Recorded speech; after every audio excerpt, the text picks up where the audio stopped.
Press the bell icon on YouTube and don't miss another update. I start with an apology. Having been away for a couple of days, that's because I was traveling overseas. And as I land back in India, the season of truly bad ideas begins. In fact, the season of truly bad ideas begins in earnest. Why? Because this is the last session of Parliament. It's beginning now. And from this session onwards, we just go straight into our election campaign. As things stand, you can presume that the campaign has already begun. So what's happening right now is, since it's a season of bad ideas, each side is trying to anticipate the other side's bad ideas and to preempt them.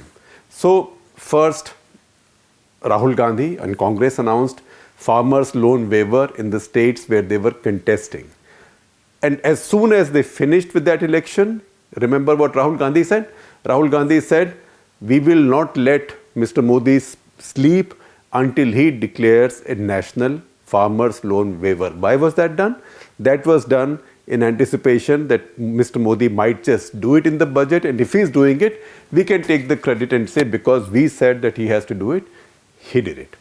Then Mr. Modi and his government and his people began talking of something major in this budget. So this city, Delhi, has been rife with rumors which are so widespread now that people believe them to be true, but don't count your chickens before they are hatched.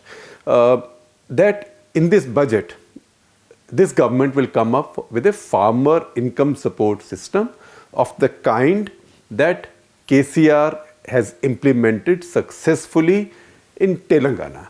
Now, Telangana started out being a rich state. Today, it's a deficit state. It wasn't a deficit state, it was a surplus state.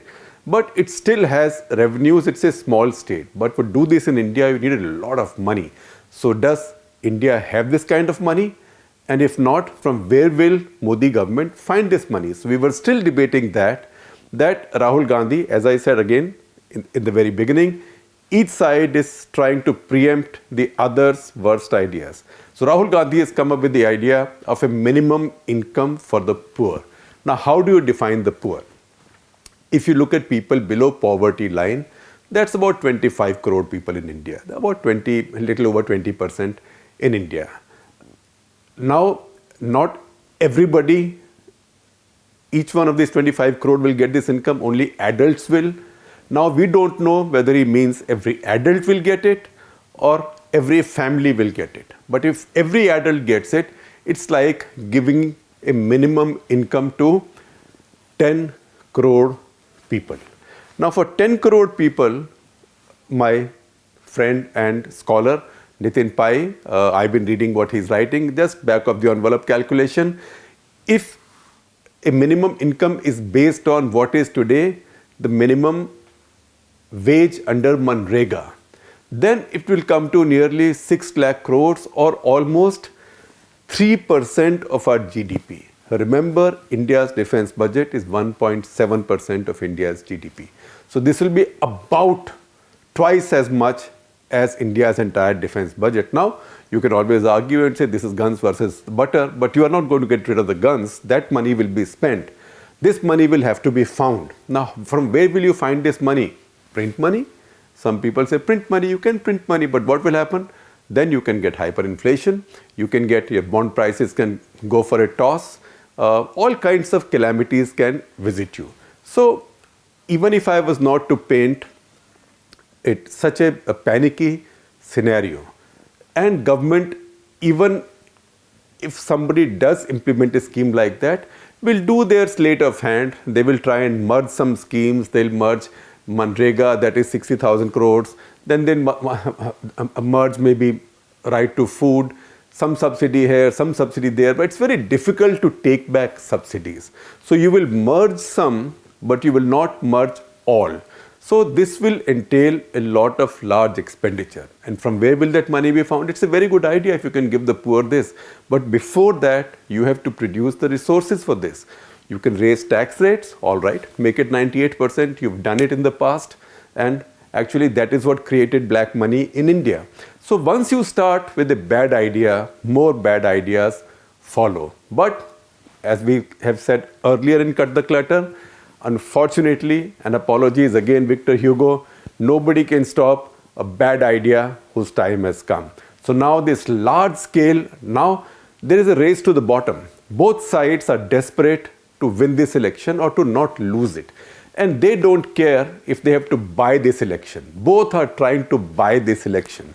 And both are willing to throw money at this election, money that they don't have.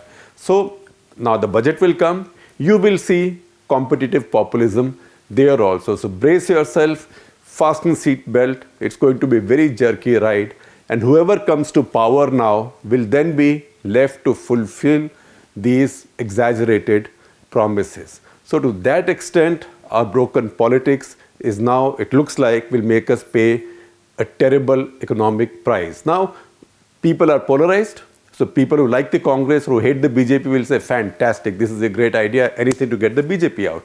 People who like the BJP or Mr. Modi, they'll say, fantastic, great idea, Mr. Modi will find the money.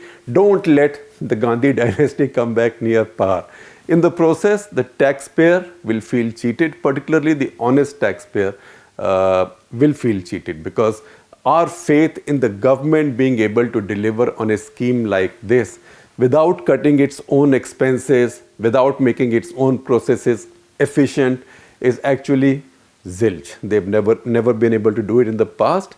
They'll not be able to do it now. Our only hope is that whoever implements these schemes tomorrow still shows fiscal prudence and folds other schemes and other freebies into this, and somehow still keeps to within the FRBM targets of fiscal deficit. It will be very unlikely to meet those targets if these schemes are implemented, unless your growth really picks up or booms, or if the government starts selling its assets. So government has land banks that it can sell, government has PSUs that it can sell, but again in this political climate, it's unlikely that the last two will easily happen. So that's where we stand right now. As I said earlier, it's only the very early days of this election campaign. The bad season has begun. Yet again, fasten seat belts.